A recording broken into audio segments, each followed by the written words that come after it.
Yeah, let's do it. Sanders patiently running. Sanders good cut. And another block. Sanders still going inside. You want Philly? Yeah, let's do it. Sanders patiently running. Sanders good cut. And another block. Sanders still going inside the 40.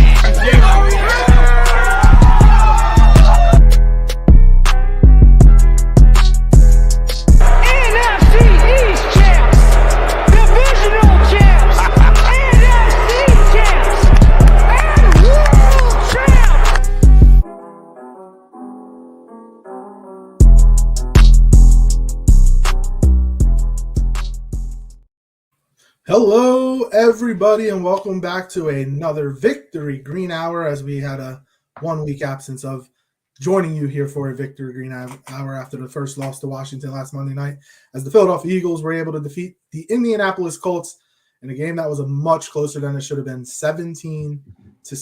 I'm your host, LJ Harrell, and as always, I am joined by my co-host, Connor Donald. Connor, what's going on, my friend? Sorry for the technical difficulties. My laptop is literally making me do everything twice. So when I load a screen, I have to reload it. When I click a link, I have to click it again.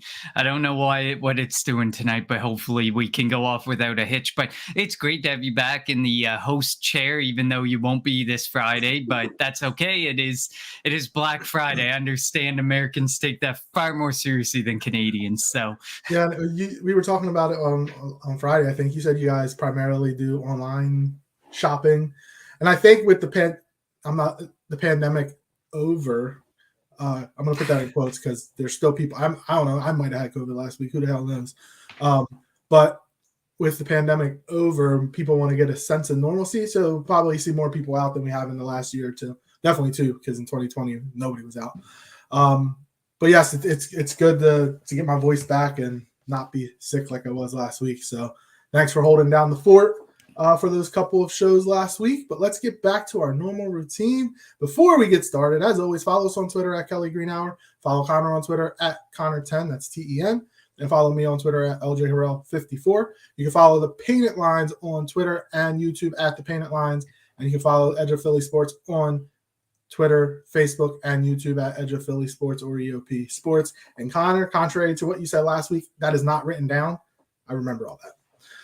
Hey, that's probably the biggest thing I miss about you hosting, because I 9 times out of 10 forget to even acknowledge them until the end of the episode when I remember, or I just mess it up royally. So thank you. It's all good. You did a good job. But all right. So the Eagles won 17-16.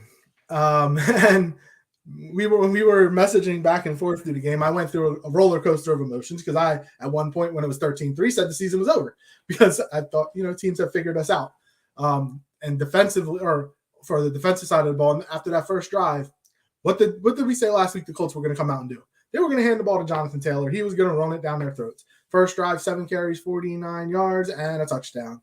And he made it look real easy against the Eagles. And a lot of the big plays, I think, were when, and we're going to talk about these two, Linval Joseph and Ndamukong Suh were not on the field on that first drive.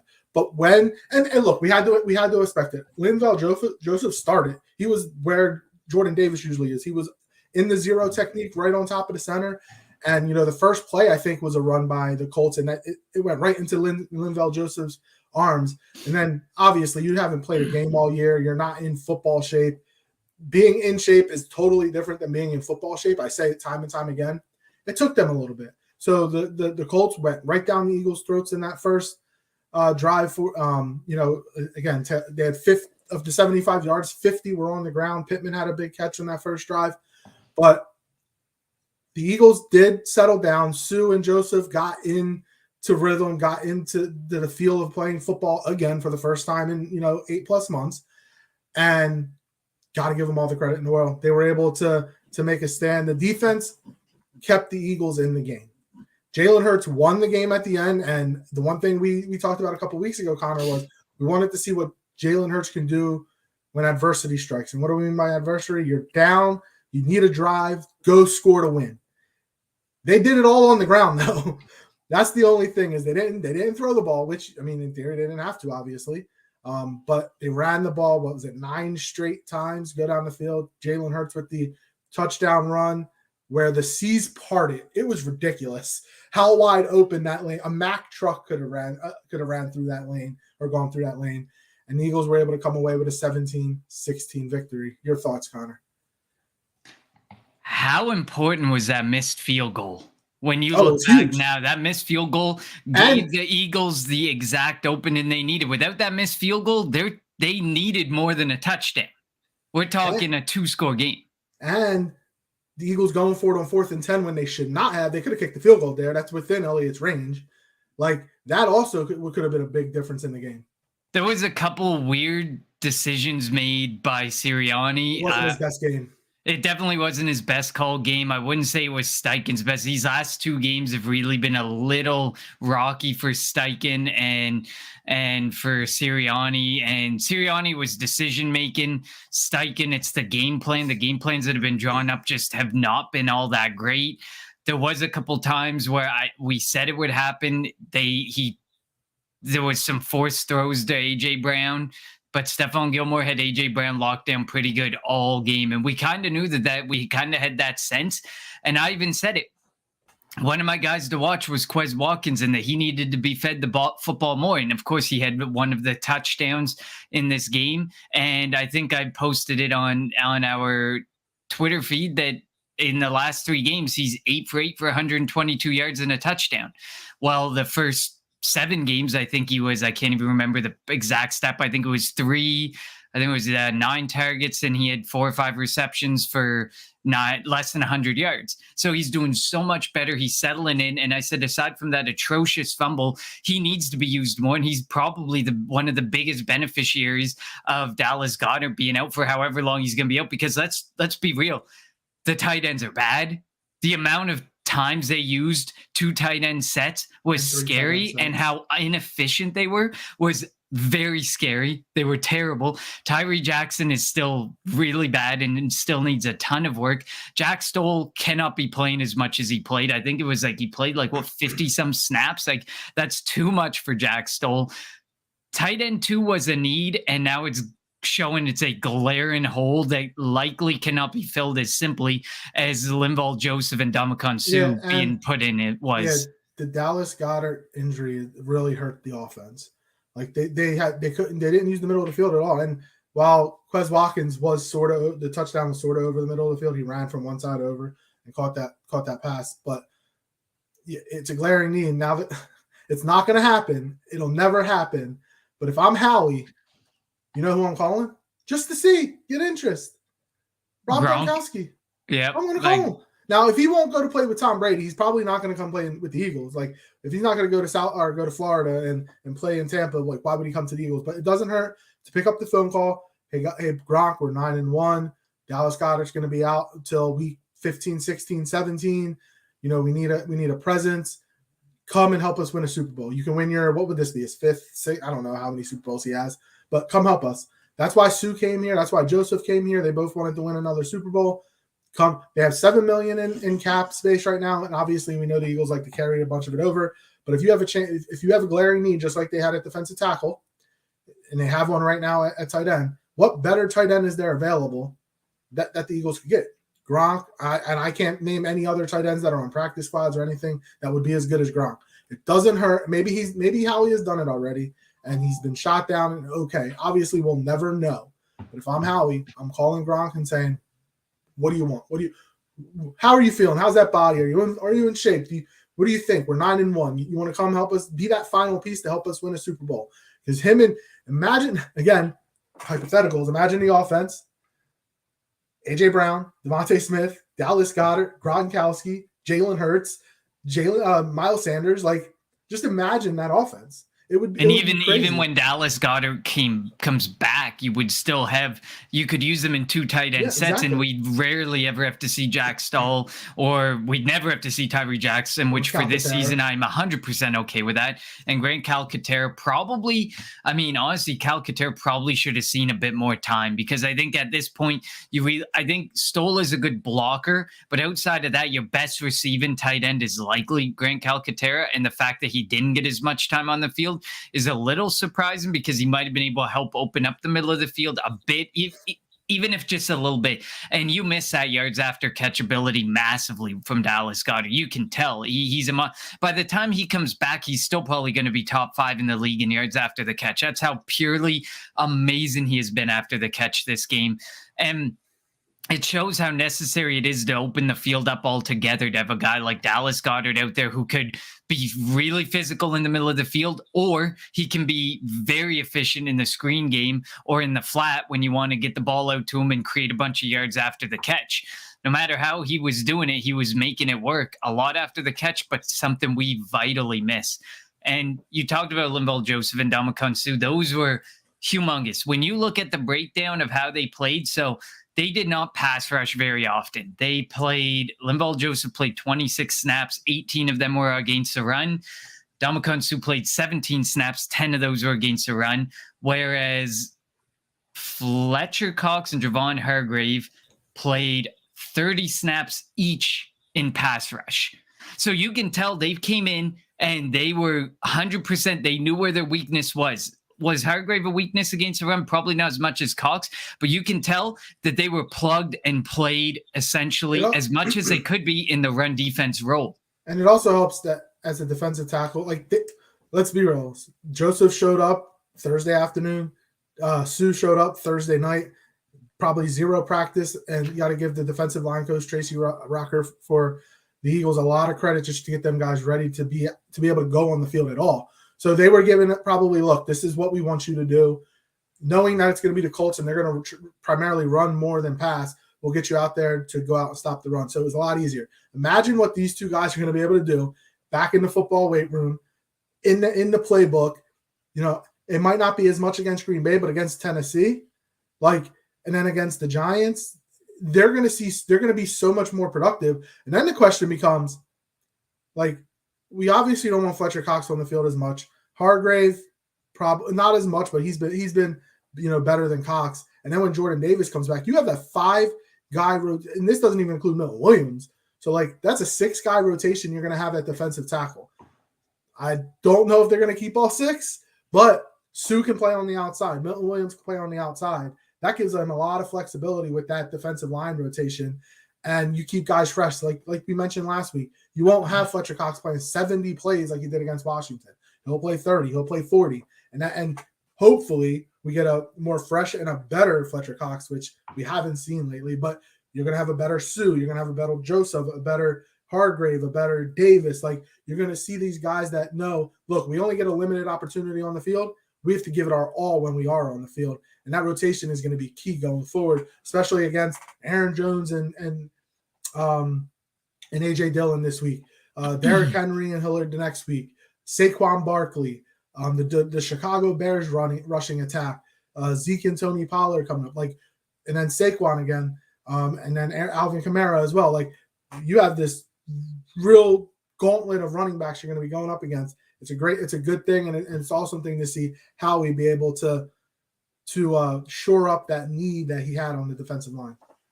Definitely. And like you said, while they are defensive tackles, Milton Williams is definitely someone you can probably kick out to the edge from time to time. He's very athletic. He can definitely do that.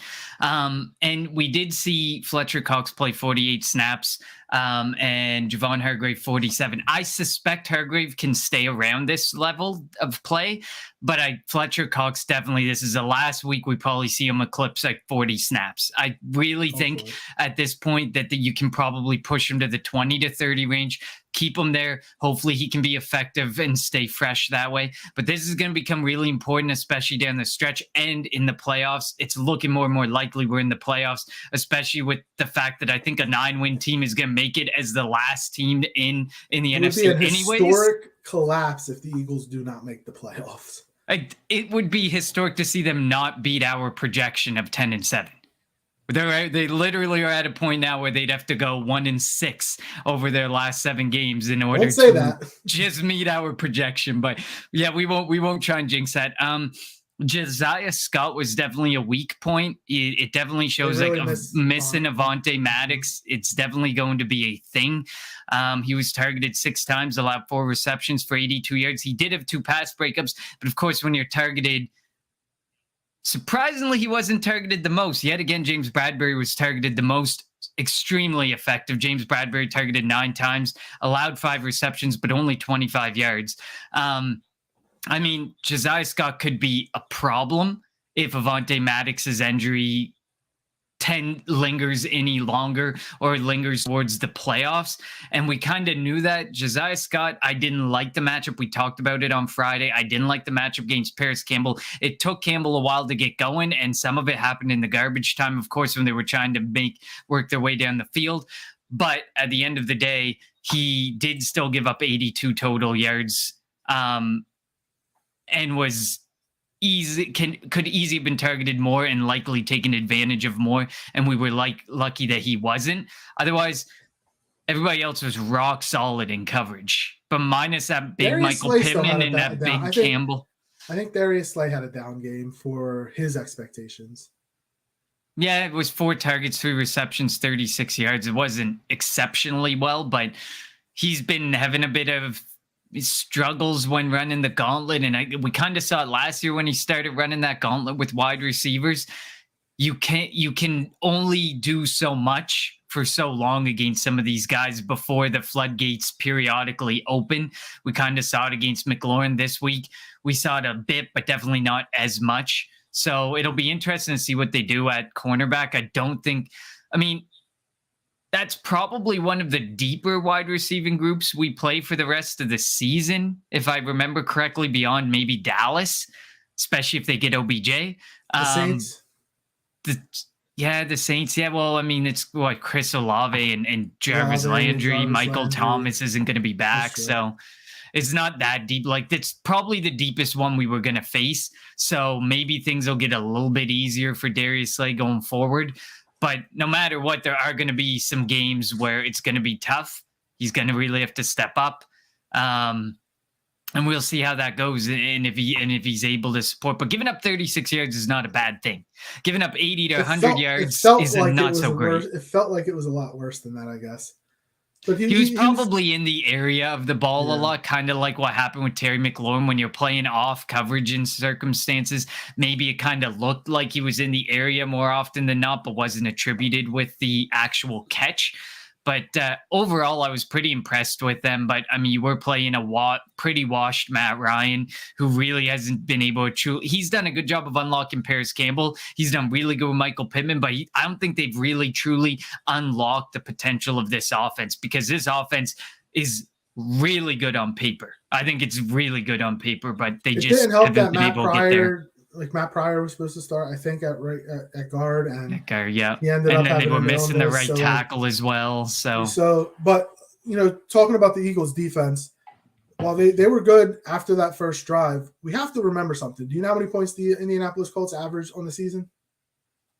15.8. I think I remember how much did saying they score last on week. Sunday? 16. The Eagles defense was pretty average, against a bad defense, against a bad offense. So if we would have faced a better quarterback, if the Colts had a better quarterback than Matt Ryan with that offense, they might put up more points.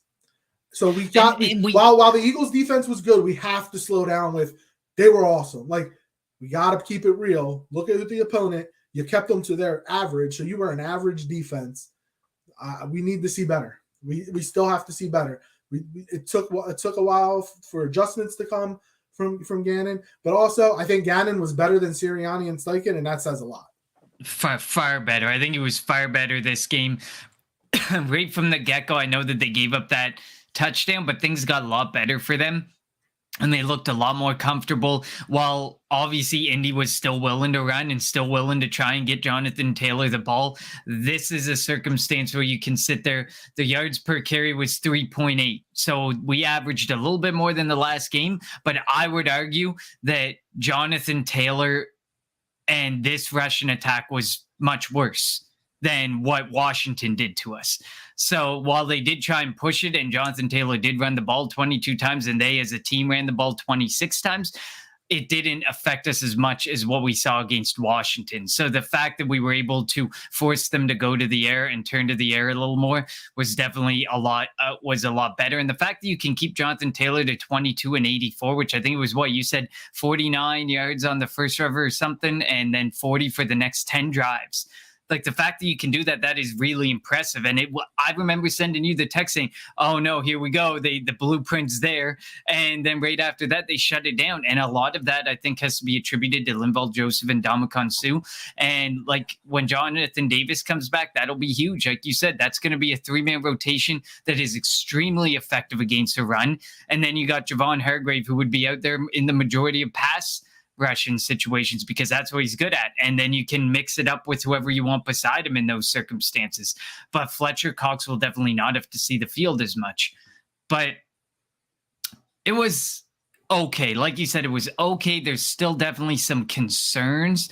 And I would be a little bit nervous going forward because when push comes to shove, if the defense can't hold up, the offense can't put up 17 points. The offense has to be able to put up a lot more. So while it feels like we always make up an excuse saying, well, this or well, that, it's true, though. At the end of the day, if you're backed up against a wall and all you can put up is 17 to beat a team who got 16 that should have been 19, but they missed a field goal, it's not that it's worrisome, but I'm not going to say the season's over or anything like that. 9-1 is still 9-1, and squeezing out the ugly wins is something the Eagles haven't been able to do in past seasons. Well, so this was the first game that the Eagles did score less than 20. So, but the last 2 games, the first 8 games of the year, the Eagles had 3 turnovers. The last 2, they've had 6.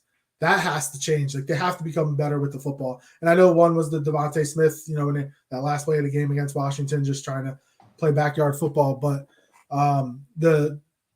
having Miles Sanders try to block Yannick Ngakoue, who was my guy to watch for Indianapolis, that you cannot have that happen. And fortunately, they didn't have that happen again. You think about it, the Eagles gave up 3 sacks. 2 were because of running backs, and 1 was because Jalen kind of ran into it. The offensive line was all right. Like Dickerson hasn't played as well as I had hoped he would play this year, but like Jason Kelsey was really good again. Lane Johnson, really good again. When you have your offensive line blocking defensive linemen, it works. When you have your running backs trying to block Yannick Ngakoue, doesn't work. And then A.J. Brown, man, like he made a great cat. It was a great play, but then you cannot have the ball be punched away. That Peanut Tillman's punch cannot happen again. So the Eagles, I don't know what has happened these last 2 games, but they have to become smarter with the football. I mean, you're going to be going up against teams that don't mind running the football and keeping the ball out of Jalen Hurts' hands. But also you're going to start going up against teams, and Indianapolis is pretty good defensively. But, I mean, you're going to go up against teams that are going to be able to get after the quarterback. This week with Preston Smith and the Green Bay Packers. The next week with Jeffrey Simmons and the Tennessee Titans. Like, you're going to start going up against defenses that are going to be able to contain Jalen Hurts. You're going to have to start throwing the football. You're going to have to start protecting the football. Absolutely. We'll get to these comments here. This person is not a Cowboys fan, but a Jets fan. Sorry, I don't think the Jets Giants, fan. Vikings, or Eagles are for real. That Giants loss was huge. That starts to kind of show cracks. And the Vikings, let's be real, and the Vikings lost because it didn't matter the outcome of the Dallas Vikings game, because either the Vikings lose and the Eagles have the number 1 overall record again, or Dallas loses. And that puts them another game back. They're already 2 games behind the Eagles, and the Eagles have the head-to-head right now. So that game didn't matter. But yeah, the Giants losing. Now this Giants-Cowboys game on Thanksgiving night kind of becomes a de facto losers, probably done with the division. So that's a big game for both teams. Yeah, it's definitely true. And yeah, the Vikings thing, like everybody said, everyone was ready to say, oh man, this team is for real. And then they got literally torn to shreds. That 40-3 is not, that is something that is severely concerning, even if you're an 8-2 team. That is something, because this is a team, the Cowboys, who you will likely have to go through at some point in the playoffs if they get there. That's the type of offense you're going to have to face. And it will be in Minnesota, and Dallas knows they can go to Minnesota to win. They just did it, 40-3. And maybe Minnesota was high on their britches because they beat Buffalo in Buffalo in the game of the year. So they came into this game not prepared, which is no excuse, but that's kind of, as a Vikings fan, that's kind of where they have to be thinking. But yeah, that was not a good showing by the Vikings. But FYI, and I'm sorry that you're a Jets fan. I've always said it, I'm not a Zach Wilson fan. They need a new quarterback. If they had a better quarterback, they would have won that game. And you have to accept some accountability on that part. You can't sit there and be okay with the offense putting up 3 points and say it's not our fault. That was ugly. But to be honest, Serdar, we said the Giants were fraudulent from the beginning of the season. They've been winning a lot of games that were super tight. They're winning the ugly games, kind of just like the Eagles, winning ugly games. Vikings, we were calling fraudulent, but that Bills game was impressive. Now it's been leveled out because that Cowboys game was one of the ugliest games of football by any team this entire season, to be just ransacked like that. And then they went on to say the Cowboys almost beat the Eagles with a backup and said, if the Eagles beat Dallas with Dak, I will believe. This is something you've kind of said, LJ. You are kind of in the same boat as, yeah, we finally beat Dallas, but we beat him with a backup quarterback. What happens when we got to play Dak and an offense? I still think Dallas is frauds too, but they put up 40 points. They can do that. What happens to our offense if we're putting up 17? We could look like the Vikings. Also, we have a better offensive line than Minnesota, and we saw what Micah Parsons did before. What did Micah Parsons do against Lane Johnson before he had to come out of the game ahead? He didn't. Micah Parsons didn't do anything until Lane Johnson was out the game. Like our offensive line has a way of, and I'm not saying stopping them, but of neutralizing that Dallas pass rush. So I do think that game on Christmas Eve is going to be fun. It's going to be a lot of fun, and I'm hoping by that time that the Eagles still only have one loss, and the game really, while it will matter in some respects, it won't really matter because the division will pretty much be wrapped up by then.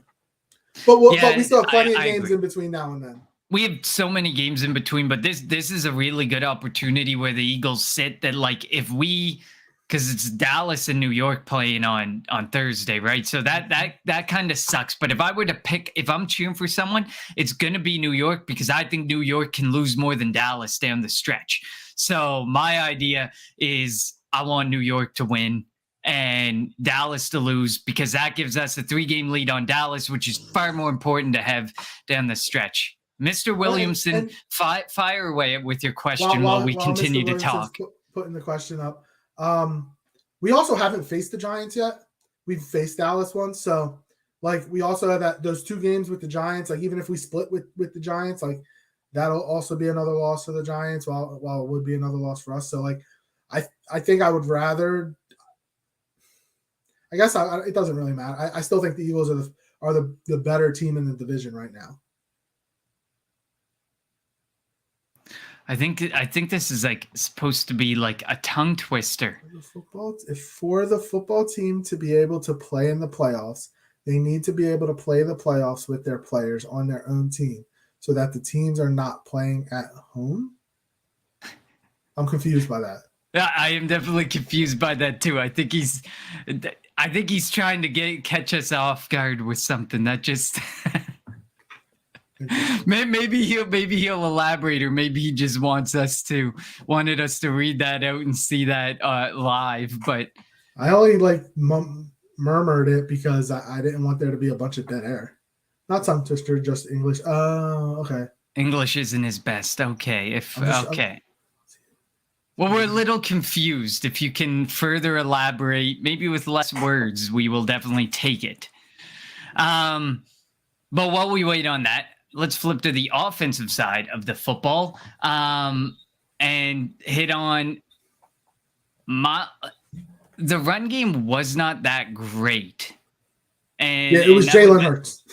It was Jalen Hurts again. It was like back to that days, because then we had 13 carries for 47 yards from Miles Sanders, 3 carries for 8 yards from Boston Scott, and Kenneth Gainwell, 1 carry for 0 yards. Why Boston Scott was out there for 3 straight runs at one point was beyond me, and just another reason to question Shane Steichen's game plan. Really made 0 sense to me to have him out there at all. And I get it, Kenneth Gainwell is inconsistent, but what is so wrong with Kenneth Gainwell that he can't get more touches or he can't see more looks? Even in the pass game, how can you not, especially without Dallas Goedert around, how can you not get Kenneth Gainwell more involved? You cannot tell me he is that bad to the point that he has been relegated to a singular touch in an entire game. I don't know. And speaking of the running back position, Darrell Henderson and Melvin Gordon were released over the last 24 hours. If I'm the Eagles, I'm putting in a claim or a call to Darrell Henderson, because I think Darrell Henderson can catch the ball at the backfield is a good blocker. And for when Miles Sanders inevitably gets injured, I think I would much rather have Darrell Henderson carry the load than have Boston Scott and Kenny Gainwell. So I think a backfield of Sanders and Henderson would be a lot better. So if I'm the Eagles, obviously he has to get through waivers. Melvin Gordon did get through waivers, so he's also available to call. But I would definitely put a call into Darrell Henderson with that surprising release from the Rams. Yeah, I agree. For me, though, it would be more Darrell Henderson. We already talked about the situation with ball security, and I think the biggest reason Melvin Gordon was released is the guy has literally fumbled his way out of a job and fumbled his way not just to a backup role, he's completely fumbled his way out of an NFL job right now. Mm-hmm. And sure, some team will probably take a chance who has a lot better offense, who can put him in as their second or their third running back. But I agree with you. I like Darrell Henderson. I liked him coming in. He's a really good pass catcher. He's a fairly effective pass catcher. I'd have to look more into the run block, his pass block, and I'm not 100% certain in that regard of how good he is as a pass blocker. But I know he'd be an upgrade over Kenneth Gainwell, but at that point, then they're obviously not going to keep 4 running backs on roster. They'd have to cut somebody. And I don't think you're fully prepared to. I don't think so. I don't personally think so. But also, like, we could keep 4, get rid of Covey, and just let Boston Scott return kicks. Like, Covey is pointless. He's never on the field as an for offense. So yeah, if you could find, like, even Kenneth Gainwell, if you bring in like Darrell Henderson, like Kenneth Gainwell's had opportunities to Henderson return. And Gainwell were teammates in college at Memphis, by the way. Mm-hmm. No, I agree. And otherwise, along offensively, I mean, there wasn't anything really special. Like we said, there was 17 total points scored. It was not that impressive of a game offensively. Jalen Hurts, he was sacked 3 times. He was 18 for 25 for 190 yards, no interceptions, which was great, but he fumbled the ball twice, including one that was lost. There are definitely some concerns offensively, because when push comes to shove, if we actually have to start scoring points, we really have to score some points. And the defense has proven to get back to the first half of the offense the way we were, and be able to put points on the board. Obviously, defenses have more tape now, so they're able to scheme game plans to stop the Eagles' offense, but they're going to have to figure it out. Now they have to adjust to what defenses are doing to them. And I think I understand the question that Mr. Williamson is saying. He's curious to know about playoff teams and if they're still in the playoffs this season. Or I think our players like a Nakobe Dean, he really hasn't played that much. If you're on the roster, you're able to play. So I'll use Nakobe Dean as an example. Nakobe Dean hasn't really played much defense this year, if at all. But if we come to playoff time and the Eagles need him to go out on the field, he can play.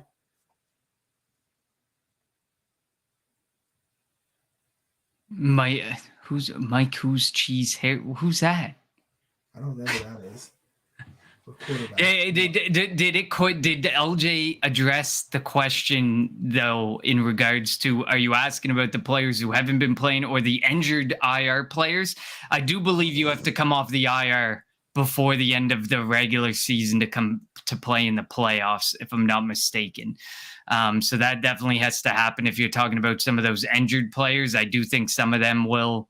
And Nakobe Dean, I mean, he's active week in and week out. Yeah. He's just not going on the football field, which we've talked about. And I still don't understand.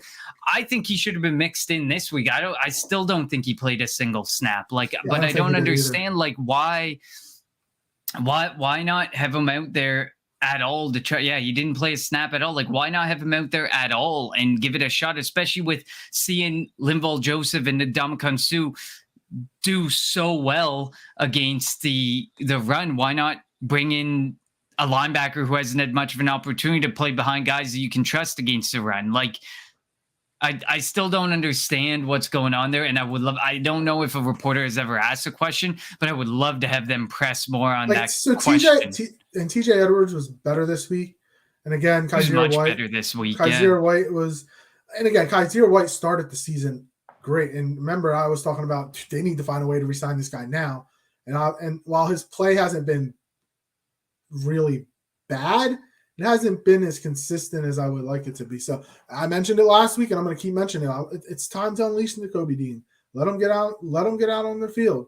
Let's see what he can do. Again, is he not practicing well? Well, game instincts are a lot different than practice instincts. Some guys just have it when the bright lights turn on and you're in between the lines. Let's go. But hopefully, like, it would be nice if somebody just asked about Nakobe, and let us, or have the coaches give us a reason why he's not out on the field. It would be nice to have him. But yeah, going back to the Eagles offense though, that last drive, again, I mentioned it earlier. I think it was 9 straight runs. It was Jalen Hurt. It was Steichen and Sirianni saying, Jalen, go win this for us. And that's what he did. He went out there and won it. Like, some of the play calling, I was not happy with. Again, we talked about it before. I was not happy with the play calling this week, but they were able to get the win. They have to play a lot better to beat Aaron Rodgers this week.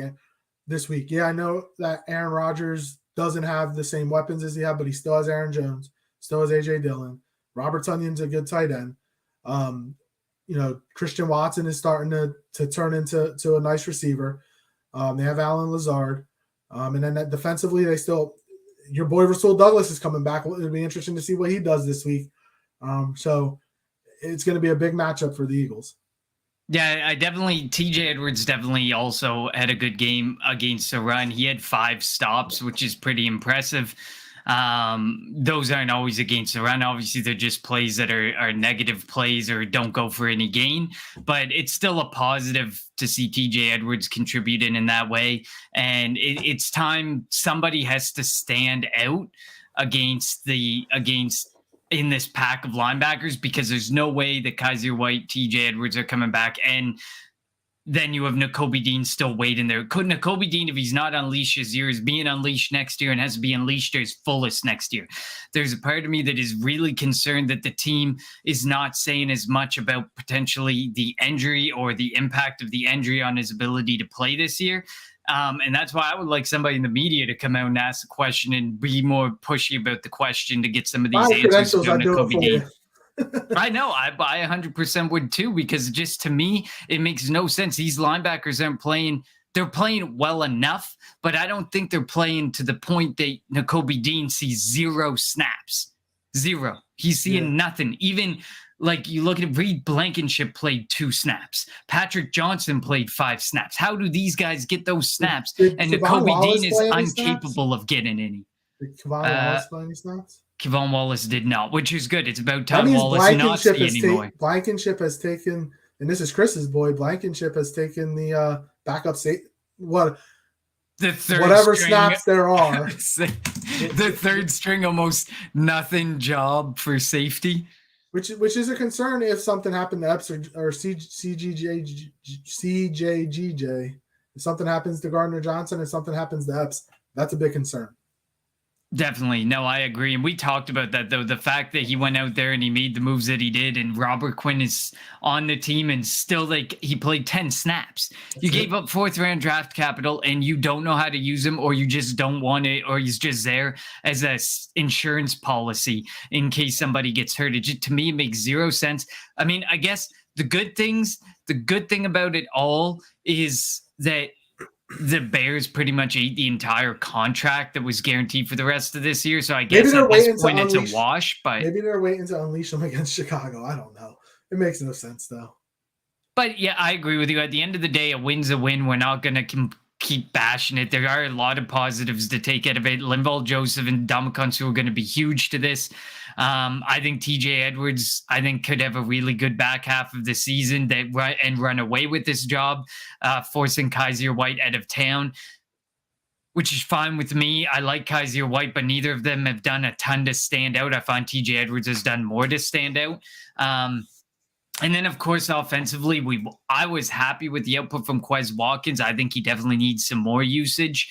But yeah, ball security, there are definitely some concerns coming out of this game, and the ability to put up more points.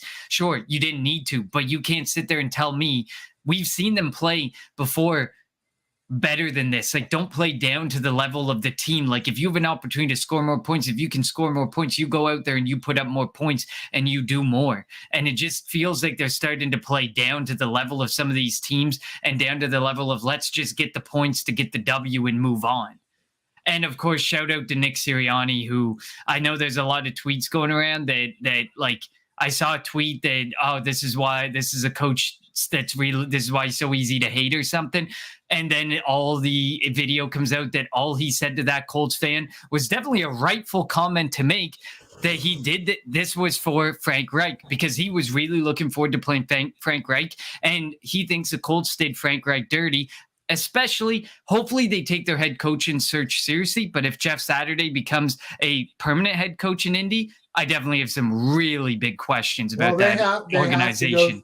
They have to go through the correct procedures in terms of the Rooney Rule and all that. But we've seen that completely botched and made a mockery of by teams before. They have Houston played better. Texans. They have played better under Jeff Saturday, though. And again, that's not saying it wouldn't shock me, though. Like, say Steichen gets a job next year, and we all think Brian Johnson's going to be the offensive coordinator. Frank Reich becomes the Eagles' offensive coordinator. It would not shock me if that happened next year. But some coaches are just better as coordinators. Like we've seen, like Josh McDaniels definitely is starting to look that way again. We've seen it with some of these guys before. Like maybe Frank Reich's just meant to be a coordinator or whatever. Yeah, pretty much all the Patriots coordinators. Well, it doesn't help though that like Andrew Luck retired in preseason of his first year, and he never really had a stable quarterback. But that's a Colts podcast that needs to discuss that, not us. But yeah, so look, they got the win. We have to see improvement this week, obviously. It doesn't get any easier while Green Bay's not playing well. They still have Aaron Rodgers. Aaron Rodgers is still Aaron Rodgers. They were down 28-14 to Dallas 2 weeks ago, and they won in overtime. So the Eagles were down 10 points to Indianapolis, and yes, they came back and got a couple of lucky bounces with the missed field goal, but they were able to get the win. They're 9-1, and you can't take that away from them. Like they're in first place in the NFC, and while they're obviously Kansas City's playing out of their mind, probably the Eagles in Kansas City were to play right now, I would say Kansas City in that game.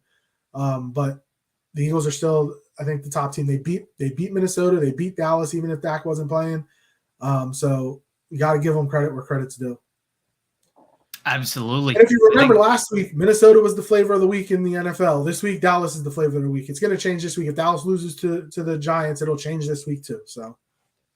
Absolutely. I mean, this NFC is absolutely crazy to follow week in and week out. I mean, me and you both had the Green Bay Packers going to the Super Bowl, and at this point, it's an uphill battle. The best they can finish is 10-7. So it's an uphill battle for them to even make the playoffs. And obviously, we want to make it so that they can only get a best record of 9-8 because we want to push them to 3-8, 4-8. I think it's 4-8 this week.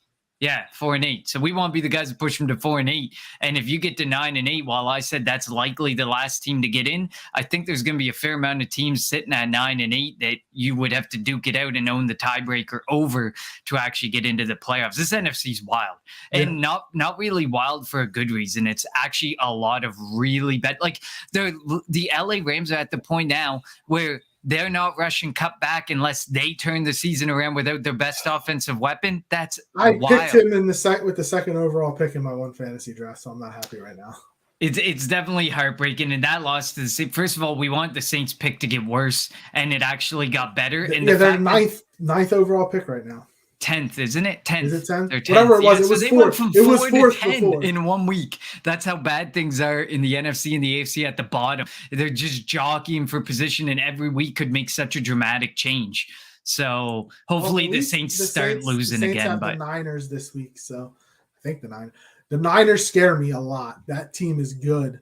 They're going to win the division, but an Eagles-Niners NFC Championship game in Philly would be crazy. But I won't lie, like I don't know if the number 1 seed will make it out of the NFC this year. That's how crazy it is. Anybody can beat anybody on any given Sunday. I know we say that a lot, but this year especially is going to be crazy come January.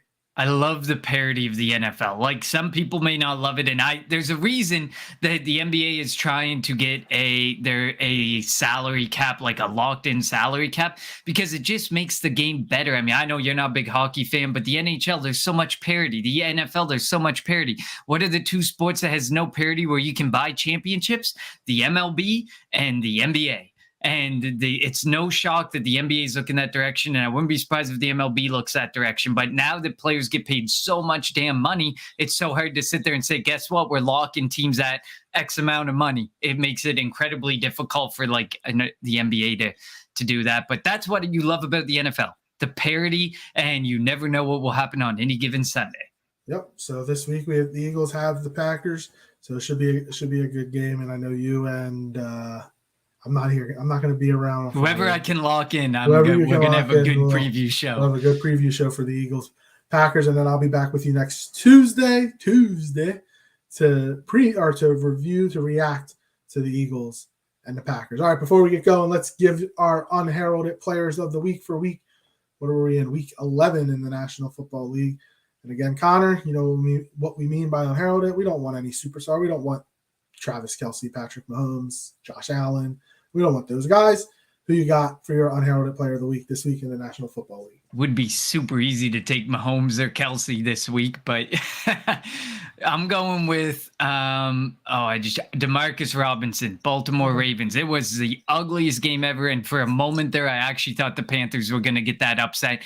You want to talk about another team that should be better, that is getting a lot of ugly wins? It is Baltimore, and that is another team that, while they may not scare you right now, they could scare you if they end up making it to the playoffs and really start putting it together. But I know they're another team that's been banged up and walloped by injuries and inconsistent play by some players. So you never know if that's actually going to turn around. But don't look now; they actually lead that division. They're even ahead of the Bengals right now. So the AFC is shaping up to be very interesting as well. For their the team that's in first place is the team that got rid of Tyreek Hill, and people were saying they're not going to be able to do anything offensively. 8-2. Andy Reid and Patrick Mahomes laughed in your face. I'm going Cordero Patterson, who set the NFL mark with his 9th kickoff return for a touchdown and a 27-24 win this week. Patterson, Arthur Smith found a way to use him, and he is getting everything he can out of him. He's a running back. Obviously, return kicks. It would be nice to have a guy like that can return kicks here. But Patterson is. I would have loved for the Eagles to find a way to get Patterson. He's really good. And it's a shame that his talents are going to be wasted in Atlanta over the next couple of years. So you go Demarcus Robinson, and I go Cordero Patterson. Final thoughts before we finish up here, Connor? This is shaping up to be a fun season. I'll tell you that right now. If you asked me, well, we did our show where we said who was going to win, who were going to be the 7 teams on each side in the playoffs, and right now it is looking very like the desert with the ball bouncing through it, the tumbleweeds, dust, all the tumbleweeds, like that's starting to look like what our final playoff rankings are looking like, because we did not do a very good job. Yeah, so we'll definitely see how the rest of the season goes. I'm very much looking forward to this game against Green Bay this week. Aaron Rodgers is going to provide a tough test, even if Green Bay is having a down year. All right, thank you guys for tuning into this stream, and if you are listening on the podcast version, thank you for listening. As always, follow us on Twitter at Kelly Green Hour. Follow Connor on Twitter at Connor10. Follow me on Twitter at LJHarrell54. Follow the Painted Lines on Twitter and YouTube at the Painted Lines, and follow the Edge of Philly Sports on Facebook, Twitter, and YouTube at Edge of Philly Sports or EOP Sports. And if you are listening to us on the podcast version, please rate and review the show on wherever you are listening to us. Thank you all for tuning in. This has been another Victory Green Hour. The Eagles are 9-1, heading towards the game against Green Bay. Have a good night. You want Philly? Yeah, let's do it. Sanders patiently running. Sanders, good cut. And another block. Sanders. Sanders still going inside the 40.